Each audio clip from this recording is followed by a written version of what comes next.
Hello viewers, বিনোদন জগতের সব খবর নিয়ে আপনাদের সঙ্গে এই মুহূর্তে রয়েছি আমি রিপোর্টার মিলা।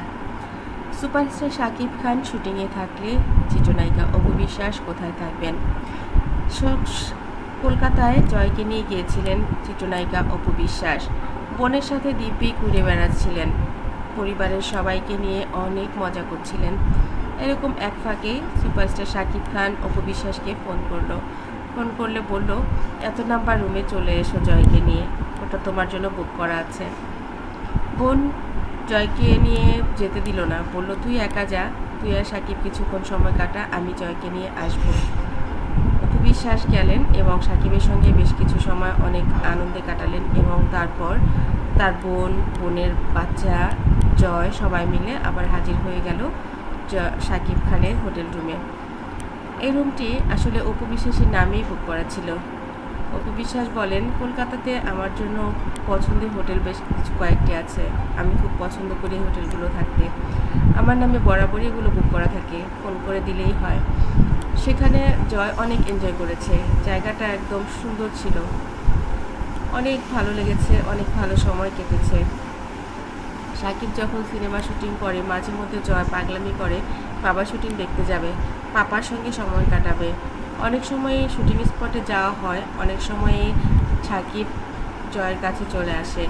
আসলে ইচ্ছে করলেই তো সবসময় শুটিংয়ে থাকা যায় না, কারণ শুটিং তার নিজস্ব গতিতে চলে, সেখানে পরিবার, সন্তান, আবেগময় জায়গাগুলো থাকলে অন্য ভিন্ন আবেগে কাজ করা কঠিন, কারণ ওটাও একটা পরিবার, ওটাও মাথায় একটা পরিবারের মতন নিতে হয়।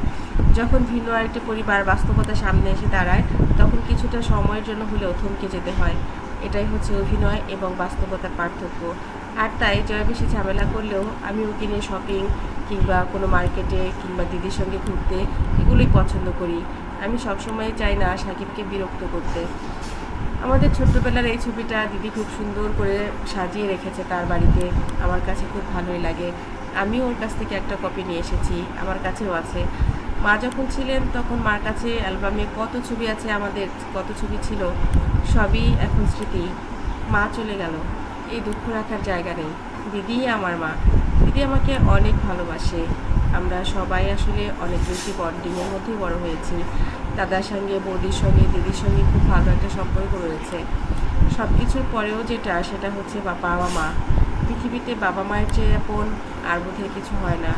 সন্তানের কথা যদি বলি, সন্তানও আপন, সেটা তো ঠিকই আছে, কিন্তু তারপরেও সাকিব আর আমার সম্পর্কের বন্ধনটা আসলে অনেকটাই মায়ের কিংবা বাবার মতোই বলা যায়। ও আমাকে অনেক বেশি আগলে রেখেছিল, অনেক যত্নে রেখেছিল, অনেক কিছু শিখিয়েছিল। আর তাই তো পৃথিবীতে যা কিছুই ঘটে যাক, সব কিছুর পরেও আমি সাকিবই করি। দিদি বলেন, তুই সাকিবকে অনেক ভালোবাসিস, সাকিব তোকে অতটা ভালোবাসে না। অপু বিশ্বাস বলেন, সাকিবও ভালোবাসে, সাকিব বুঝতে পারে না। কথাটা কিন্তু সত্যি, শাকিব খান অপুকে অনেক বেশিই ভালোবাসেন, হয়তো সেটা সে বুঝতে পারে না। কখনো পারে, যখন পারে তখন খুব মন খুলে কথা বলে, তখন সব কষ্ট ভুলিয়ে দেয় এক কথাতেই।